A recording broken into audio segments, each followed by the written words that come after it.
5, 4, 3, 2, 1.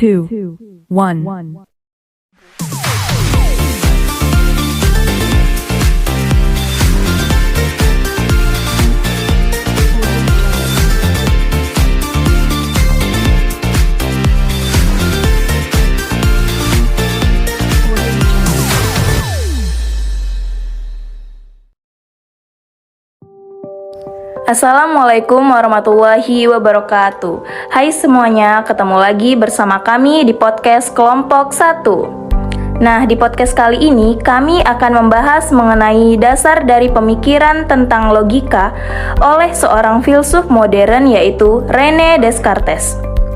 Tapi sebelum itu, saya akan memperkenalkan rekan-rekan saya. Yang pertama ada Akila Lachna Panaitsa. Halo Akila. Halo. Kemudian ada Dina Aulia. Hai Dina. Annyeong. Dan yang terakhir ada Suhana. Hai Suhana. Hai. Oh iya, saya sampai lupa nih memperkenalkan diri saya. Kenalin, saya Nur Selinda, biasa dipanggil Seli. Hai Nur. Hai. Jadi gimana nih teman-teman kabarnya? Kalau gue sih ya happy aja biasa. Namanya juga hidup tuh harus gue happy. Kalau aku lagi alhamdulillah baik-baik aja sih, nggak ada kendala gimana gitu. Nah, kalau aku lagi pusing nih sama UASnya bahasa Inggris. Pusing banget. Nah teman-teman, apa sih yang kalian tahu tentang seorang filsuf modern yaitu René Descartes? Bisa nggak sih ceritain sedikit tentang René Descartes sebelum kita masuk ke pembahasan? Nah, yang saya tahu ini, René Descartes ini merupakan seorang tokoh rasionalisme dan juga seorang filsuf yang ajaran filsafatnya sangat populer karena pandangannya yang tidak pernah goyah tentang kebenaran tertinggi berada pada akal atau rasio manusia. René Descartes seorang filsuf yang tidak puas dengan filsafat yang pandangan-pandangannya saling bertentangan. Nah, jadi René Descartes kan ada menyebutkan mengenai rasio. Jadi aku akan jelasin sedikit apa itu rasio. Rasio merupakan sumber kebenaran.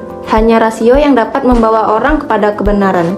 Yang benar hanyalah tindakan akal yang terang benderang yang disebut ideas clarias et distinctus.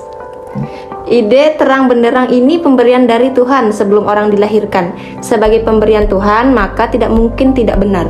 Nah, jadi dari kedua teman kita tadi, Kak Hana sama Nina, aku mau nambah dikit nih tentang pendapat René Descartes mengenai manusia itu sangat unik dan berbeda dari yang lain.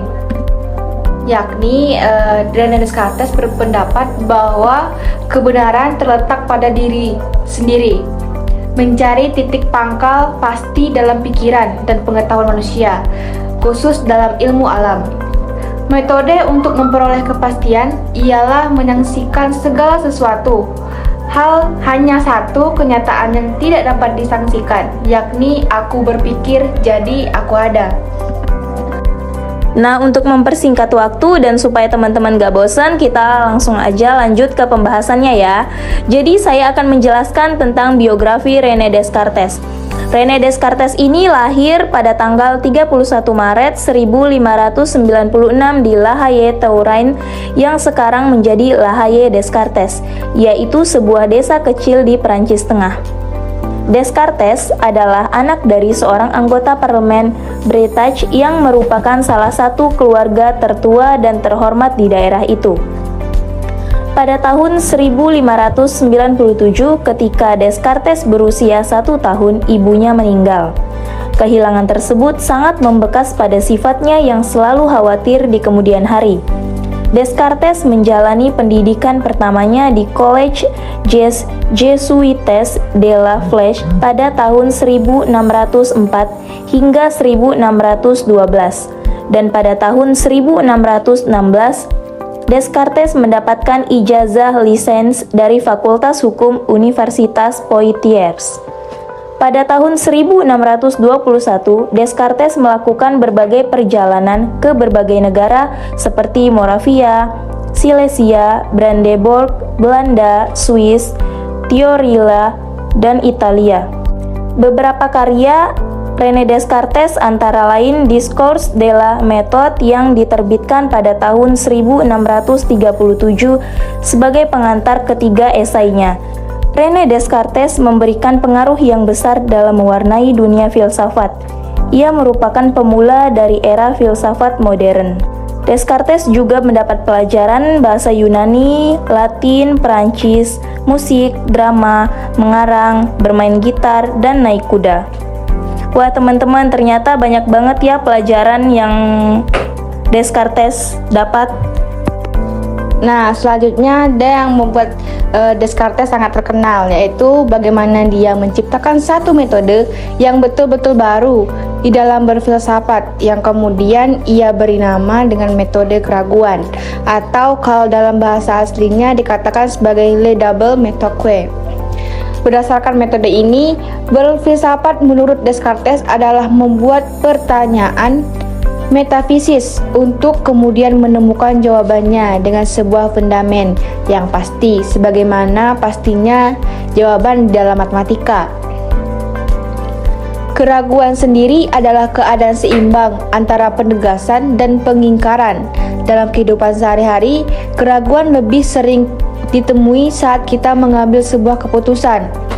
Walau praktik yang dilakukan filsuf dengan kita berbeda, namun pengambilan keputusan itu ada dasarnya berada pada level yang sama, sebagai suatu jalan dalam menemukan kebenaran sebuah putusan. Meragukan sesuatu adalah berpikir tentang sesuatu. Dengan demikian, bisa kita katakan bahwa kepastian akan eksistensi kita bisa dicapai dengan berpikir. Descartes kemudian mengatakan cogito ergo sum, atau kalau dalam bahasa aslinya dikatakan je pense donc j'existe, yang artinya adalah aku berpikir maka aku ada. Metode keraguan atau skeptisme berawal dari pemikiran bahwa untuk menemukan basis yang kuat bagi filsafat, ia meragukan terlebih dahulu terhadap sesuatu yang dapat diragukan. Inilah langkah pertama metode skeptis tersebut. Dia meragukan adanya badannya sendiri. Keraguan itu menjadi mungkin karena pada pengalaman mimpi, halusinasi, ilusi, dan juga pada pengalaman dengan roh halus yang ada, yang sebenarnya tidak jelas. Metode keraguan dari Descartes bukanlah tujuan. Tujuan metode ini bukanlah untuk mempertahankan keraguan. Sebaliknya, metode ini bergerak dari keraguan menuju kepastian. Keraguan René Descartes hanya digunakan untuk menjelaskan perbedaan sesuatu yang dapat diragukan dari sesuatu yang tidak dapat diragukan. Nah, pembahasan selanjutnya yaitu mengenai karya-karya René Descartes. Jadi, karya-karya René Descartes ini cukup banyak. Beberapa karyanya yaitu ada Discours de la Méthode, yang berarti uraian tentang metode yang isinya melukiskan perkembangan intelektualnya. Dalam bidang ilmiah, tidak ada satupun yang dianggap pasti. Semuanya dapat dipersoalkan dan pada kenyataannya memang dipersoalkan juga. Satu-satu kekecualian adalah ilmu pasti. Demikian menurut René Descartes. Dalam karyanya yang termasyhur, Discourse on Method, diajukan 6 bagian penting, yaitu yang pertama, menjelaskan ilmu-ilmu yang diawali dengan menyebutkan akal sehat, yang pada umumnya dimiliki semua orang. Menurut Descartes, akal sehat ada yang kurang, ada pula yang lebih memilikinya. Namun yang terpenting adalah penerapannya dalam aktivitas ilmiah. Yang kedua, menjelaskan kaidah-kaidah pokok tentang metode yang akan dipergunakan dalam aktivitas ilmiah. Bagi Descartes, sesuatu yang dikerjakan oleh satu orang lebih sempurna daripada yang dikerjakan oleh kelompok orang secara patungan. Yang ketiga, menyebutkan beberapa kaidah moral yang menjadi landasan bagi penerapan metode, yaitu yang sebagai berikut: mematuhi undang-undang dan adat istiadat negeri sambil berpegang pada agama yang diajarkan sejak masa kanak-kanak, bertindak tegas dan mantap, baik pada pendapat yang paling meyakinkan maupun paling meragukan. Yang terakhir yaitu berusaha lebih mengubah diri sendiri daripada merombak tatanan dunia. Yang keempat, menegaskan pengabdian pada kebenarannya yang acap terkecoh oleh indera. Kita memang dapat membayangkan diri kita tidak bertubuh, namun kita tidak dapat membayangkan diri kita tidak bereksistensi. Yang kelima, menegaskan perihal dualisme dalam diri manusia yang terdiri atas dua substansi, yaitu res cognitans, jiwa bernalar, dan res extensa, jasmani yang meluas. Tubuh res extensa diibaratkan dengan mesin yang tentunya karena ciptaan Tuhan maka tertata lebih baik. Yang keenam yaitu dua jenis pengetahuan spekulatif dan pengetahuan praktis. Pengetahuan praktis terkait dengan objek-objek konkret seperti api, air, udara, planet, dan lain-lain. Nah, yang terakhir ini adalah perkembangan teori René Descartes. Sejarah filsafat pada masa modern ini dibagi ke dalam 3 zaman atau periode. Yang pertama zaman Renaissance, yang kedua zaman pencerahan budi atau Aufklärung, dan ketiga zaman romantik khususnya periode idealisme Jerman. Ada beberapa tokoh yang menjadi perintis yang membuka jalan baru menuju perkembangan ilmiah modern. Salah satunya ini René Descartes. Ia merupakan filsuf yang paling terkenal pada masa filsuf modern ini. René Descartes diberikan gelar sebagai bapak filsuf modern. Dia adalah seorang filsuf Perancis. Descartes belajar filsafat pada kolase yang dipimpin Pater Jesuit di desa Les Flèches. Descartes menulis sebuah buku yang terkenal yaitu Discours de la Méthode pada tahun 1637. Nah, bukunya ini dia jelaskan dengan menyatakan bahwa tidak merasa puas dengan filsafat dan ilmu pengetahuan yang menjadi bahan pendidikannya. Dia juga menjelaskan bahwa di dalam dunia ilmiah tidak ada sesuatu pun yang dianggap pasti. René Descartes dikenal sebagai ahli filsafat modern pertama yang besar. Ia juga penemu biologi modern, ahli fisika dan matematika, bahkan dipanggil penemu filsafat modern dan bapak matematika modern. René Descartes sebagai salah satu pemikir paling penting dan berpengaruh dalam sejarah barat modern. Dia menginspirasi generasi filsuf kontemporer dan setelahnya, membawa mereka untuk membentuk apa yang sekarang kita kenal sebagai rasionalisme kontinental, sebuah posisi filosofikal pada Eropa abad ke-17 dan 18. Descartes adalah salah satu representasi dari semangat manusia modern yang telah mengalami kelahiran kembali. Sebuah semangat yang telah demikian tua sekarang semakin tampak mulai lelah, sebab kita semakin bisa maklum akan apa yang dimaksud dengan Descartes dengan ilmu pengetahuan. Dengan pengetahuan jenis ini, ia menawari kita menjadi le maître et penseur de la nature, pangeran yang gilang gemilang dengan cahaya ilmu dan menjadi penguasa dunia. Nah, dari penjelasan teman-teman tadi, jadi yang dapat kami simpulkan adalah René Descartes merupakan filsafat pemula di era filsafat modern yang memberi pengaruh besar dalam dunia filsafat.